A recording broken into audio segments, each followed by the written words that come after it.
Assalamualaikum warahmatullahi wabarakatuh. Saya Hana Nafisya dengan NIM 2237029 dari jurusan Teknik Informatika akan menjelaskan tentang Entity Relationship Diagram atau IRD. IRD merupakan suatu diagram yang berisi komponen-komponen himpunan entitas dan himpunan relasi yang dilengkapi dengan atribut-atribut. Biasa digunakan untuk membuat database supaya lebih mudah dalam menggambarkan data yang memiliki hubungan atau relasi dalam bentuk sebuah desain. Simbol-simbol yang digunakan dalam IRD ini yang pertama yakni entitas. Entitas ini merupakan himpunan objek seperti orang, benda, serta lokasi baik abstrak maupun nyata di mana data disimpan. Pada umumnya entitas diberi nama dengan kata benda. Simbol entitas ini yakni digambarkan dengan persegi panjang.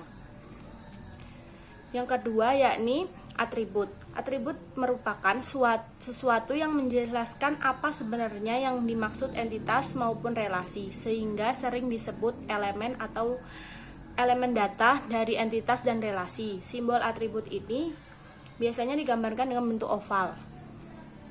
Yang ketiga yakni relasi. Relasi merupakan suatu hubungan yang terjadi antara himpunan entitas di mana relasi biasa diberi nama dengan kata kerja. Contohnya relasi antara himpunan entitas mahasiswa dan himpunan entitas kuliah. Simbol relasi ini digambarkan dengan gambar belah ketupat. 4. Link atau garis sebagai penghubung antara himpunan relasi dengan himpunan entitas dan himpunan entitas dengan atribut. Simbol link ini digambarkan dengan gambar garis.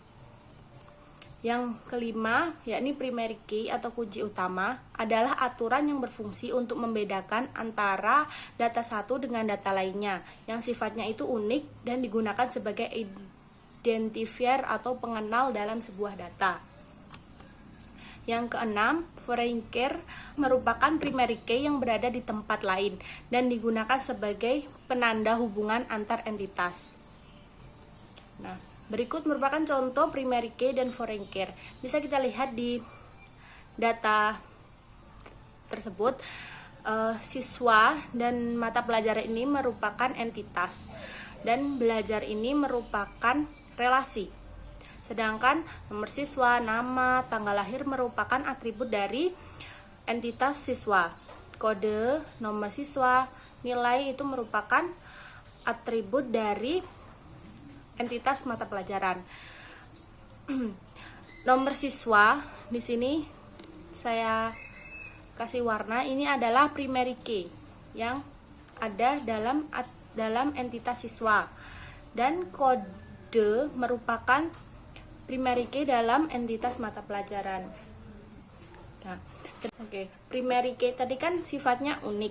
Nah, nomor siswa ini kan setiap satu siswa memiliki satu nomor siswa. Jadi tuh satu nomor siswa tuh hanya buat satu siswa, nggak bisa buat banyak siswa gitu. Makanya ini digunakan sebagai primary key. Terus mata pelajaran ini kan juga ada nomor siswa. Tapi kenapa kok nggak jadi primary key? Karena nomor siswa ini udah jadi primary key di entitas siswa, jadi nggak bisa jadi primary key di entitas mata pelajaran. Maka kita ambil yang unik lagi yakni kode. Kode ini kan setiap mata pelajaran kodenya berbeda, makanya disebut unik dan merupakan primary key. Terus nomor siswa ini saya saya beri warna berbeda karena ini merupakan foreign key, yakni foreign key itu yakni primary key yang ada di entitas lain gitu kan. Makanya saya beri warna berbeda. Nah, dari contoh di atas bisa kita ambil kesimpulannya bahwa yang digunakan sebagai primary key adalah atribut yang tidak mungkin sama antara entitas satu dengan entitas lainnya. Nah, yang selanjutnya yakni kardinalitas atau derajat relasi. Yang pertama ini ada one to one, dilambangkan dengan 1. Setiap entitas pada himpunan A dapat berelasi dengan paling banyak satu entitas pada himpunan entitas B. Demikian pula sebaliknya. Maksudnya yakni satu entitas cuma bisa berelasi dengan satu entitas lainnya gitu.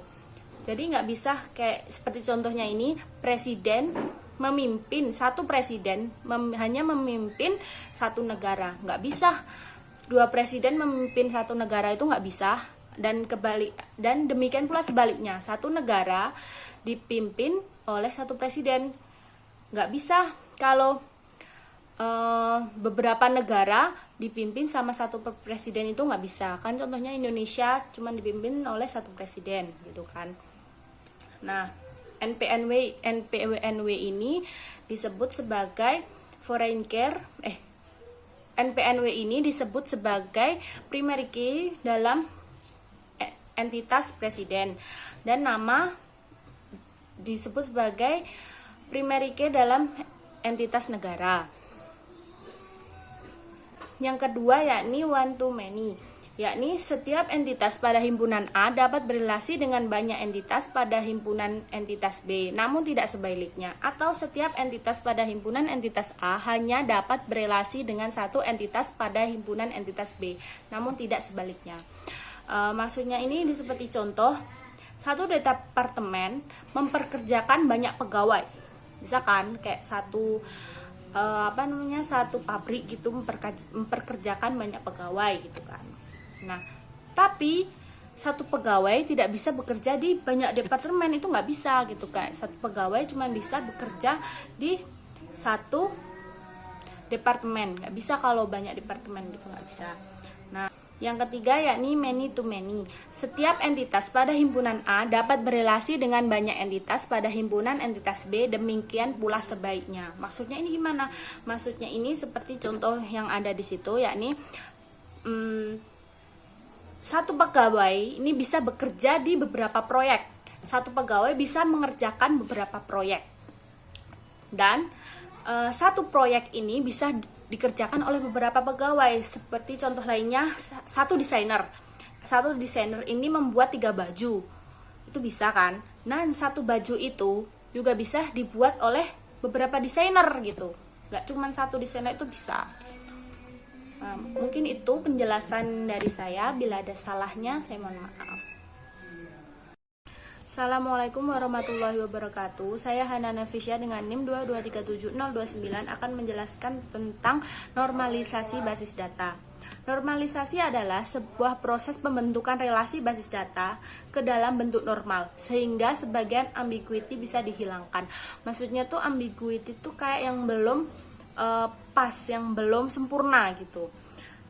Bentuk normal adalah aturan-aturan yang harus dipenuhi oleh relasi dalam basis data.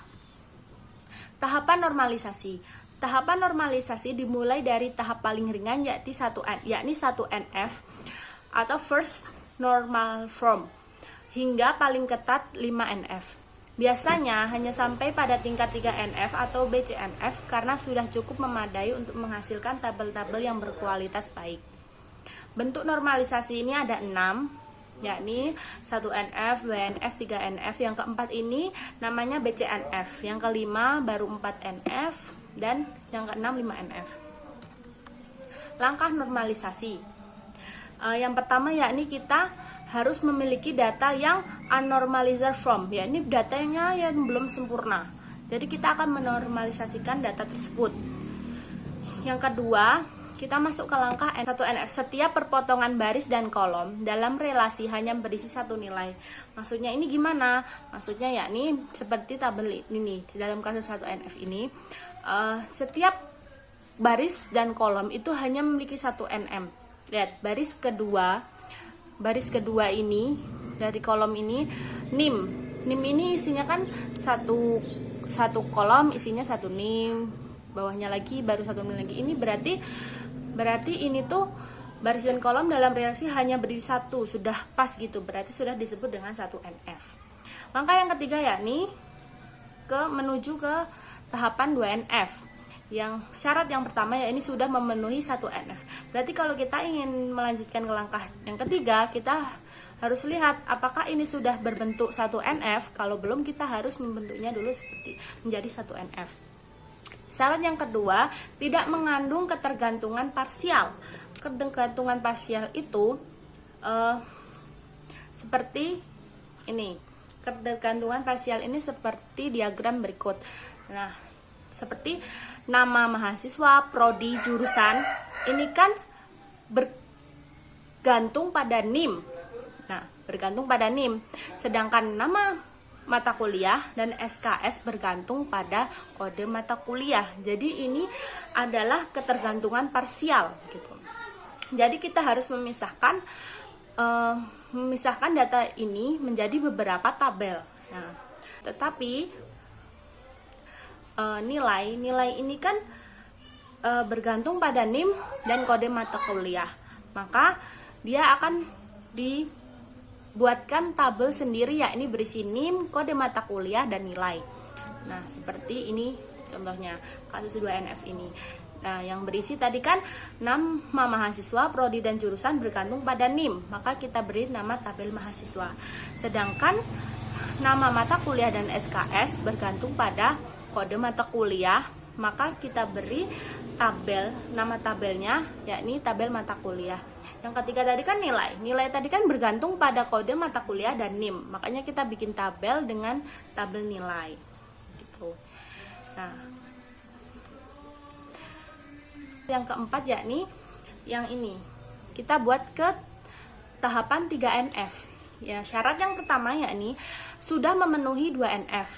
Nah, harus memenuhi 2NF baru kita bisa melanjutkan ke tahap ini. Yang kedua yakni tidak mengandung ketergantungan transitif. Ketergantungan transitif itu apa? Ketergantungan transitif itu ketergantungan yang saling panah memanah. Contohnya jurusan. Ini kan di dalam diagram ini kan jurusan ini bergantung pada prodi, itu kan. Jurusan bergantung pada prodi dan jurusan juga bergantung pada NIM, itu kan. Tetapi ini masih disebut dengan ketergantungan transitif. Oleh karena itu kita harus memisahkan biar ini menjadi sempurna, gitu kan. Nah, kenapa gitu kan? Kenapa harus dipisahkan? Nah, karena semisal dalam satu universitas itu ada 2 prodi, seperti kasus 2NF ini kan. Dalam tabel prodi itu ada 2 prodi, yaitu prodi MI dan TRPL. Nah, semisal kampus tersebut ingin menambahkan prodi gitu kan.